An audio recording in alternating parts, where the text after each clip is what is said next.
everyone! Isang mapagpalang araw nga pala sa ating lahat. Ako nga pala si Jillian R. Almohela mula sa section ng 1B SEB. Parenting style can affect everything to a child's self-esteem and physical health. The way how you interact to a child and how you discipline them will influence them and affect their behavior for the rest of their life. Noong ako ay nasa elementarya pa lamang, kasama ko ang aking mama at papa na siyang sumusuporta at gumagabay sa akin sa aking paglaki. Masasabi kong sa paraan ng pagpapalaki sa akin ng aking ina ay ang authoritative parenting style. Kasi pinapayagan niya rin naman ako sa lahat ng gusto kong gawin at lahat ng gusto kong kainin at binibili niya rin naman ang gusto kong mga bilihin. Pero minsan, hindi niya binibili ang mga gusto ko at sinusuway ako lagi. Dahil sa pagiging makulit ko at mapilit sa mga gusto ko. Minsan ay nagtatampo ako sa kanya dahil lagi niya akong sinusuway sa mga gusto ko at gusto kong mga gawin at mga ipabili sa kanya. Pero kinakausap niya naman ako at ipinapaliwanag at pinapaintindi sa akin ang kanyang mga dahilan na ito ang mas nakakabuti para sa akin.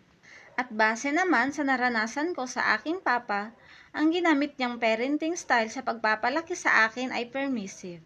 Dahil kahit at may pinagbabawal siya at sinusuway ko ay binabaliwala lamang niya.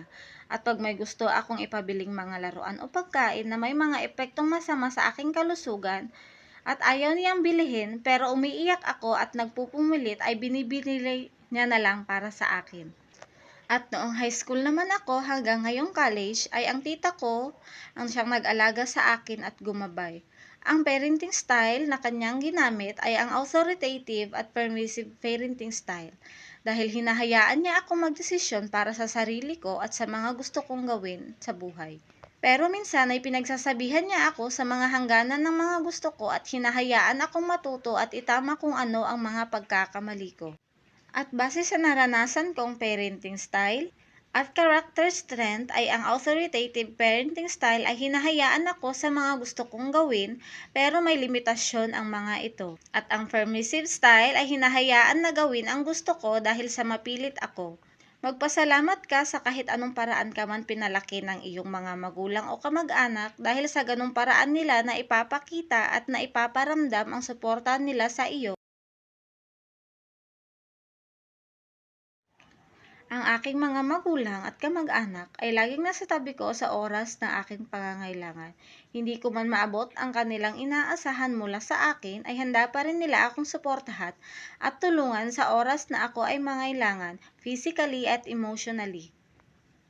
Ang aking mga magulang ay hindi gaanong mahigpit sa mga markang makukuha ko sa lahat ng aking asignatura. Okay lang sa kanila at hinihikayat akong pagbutihin ang aking pag-aaral. Pag nahihirapan man ako, imbes na pagalitan ako ay tinutulungan nila ako kung paano gawin kapag nahihirapan ako. Kung ano man ang desisyon ko ay lagi nila itong nirerespeto at iniintindi. Pinagkakatiwalaan nila ako na makakaya kong lagpasan ang mga pagsubok at hamon sa buhay at sa aking pag-aaral ay nariyam lamang sila sa oras.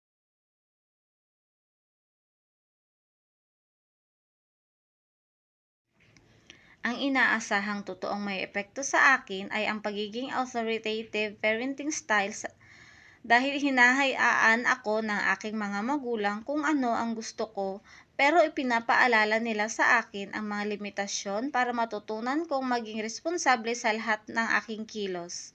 Kinakausap nila ako at ipinapaliwanag ng maayos sa akin ang limitasyon at kung ano ang tama at maling gawain.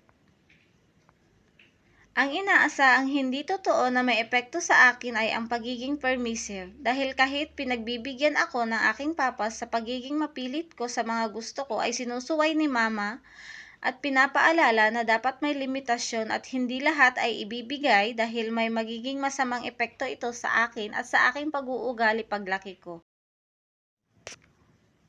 According to Baumrind 1966, authoritative parenting style was focused on the way parents attempted to control their kids.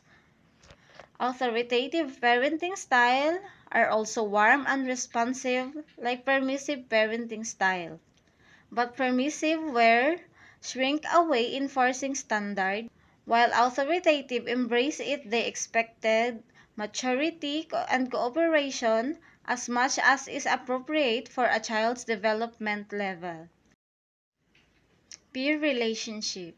Positive peer relationship can provide additional support and reinforcement. Interaction with peers, also from families with similar parenting style, can create a social network that encourage the development of social skills, self-control, and empathy. Extended family. Extended family members, such as grandparents, aunts, and uncle, can play significant role. They can provide additional support, guidance, positive role modeling, help to shape the child's values. Sinuportahan ng iba ang aspekto kung paano ako pinalaki ng aking mga magulang. Katulad na lamang ng ginawa ng aking auntie na ipinagpatuloy ang pagga-guide sa akin at naging mabuti siyang modelo bilang parang naging isang mabuting magulang ko na rin sa kung paano ang mabuting pakikipagsalamuha sa kapwa at pakikitungo, at kung paano tulungan at suportahan ang bawat isa sa oras ng pangangailangan, para maging mas maayos rin ang pagkontrol ko sa aking sarili. Pinalaki ako ng aking mga magulang sa paraan na maayos na pagdidisiplina sa akin, na kapag may ginawa akong kasalanan o hindi kaaya-ayang aksyon, ay kinakausap nila ako o pinagsasabihan at pinapaintindi sa akin kung bakit hindi maganda ang ginawa kong iyon at dapat ay huwag ko nang ulitin pa ito, na imbes na ipahiya ako at parusahan. At sa isa pang paraan kung paano maging independe, alam kong hindi naman madali na gawin iyon, pero dahil sa tulong, suporta at pagtuturo sa akin ng aking mga magulang, ay matututunan ko din ito, ang tumayo sa sarili kong paa at hindi nakadepende lagi sa kanila. Dahil alam kong hindi sa lahat ng oras at pangangailangan ko ay nasa tabi ko sila. Kung ako ay magiging isang magulang man, ang babaguhin ko lamang ay ang permissive style na naranasan ko sa aking papa. Dahil ako mismo sa sarili ko, ay alam ko na may masamang epekto ito sa aking pag-uugali. Na kapag may hindi ako nakuhang gusto ko, nabibilihin, minsan ay nagtatampo ako sa mababaw na dahilan lamang.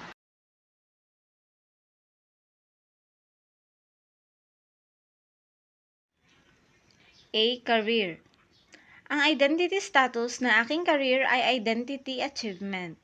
Ang totoo kong pangarap ay maging isang chef, pero dahil na rin sa ang aking ina, aking auntie at mga pinsan ay guro, at dahil na rin sa kanilang panghihikayat, ay kinuha ko ang kursong sekundarya.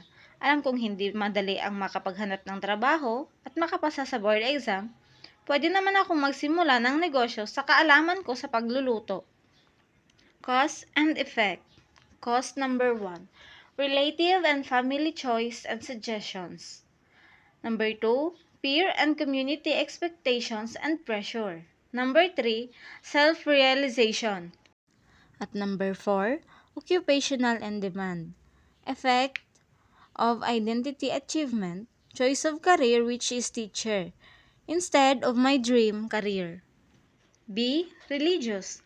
Ang religious status ko ay foreclosure dahil sinubukan ko makihalubilo sa komunidad kung saan ay pare-pareho kaming mga Kristiyano lamang.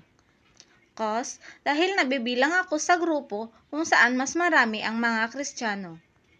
Effect, hindi na ako nagbigay pa ng pansin upang alamin kung ano pa ang meron sa C. Politics. Ang magulang ko ay nagbibigay ng kanyang opinyon para mas mapadali ang pagpili ko kung sino ang karapat-dapat na iboto at manalong kandidato na uupo sa posisyon bilang isang leader sa aming komunidad. Cause, mungkahin ng aking mga magulang. Effect, sinusunod ko na lamang dahil mas marami silang alam at napagdaanan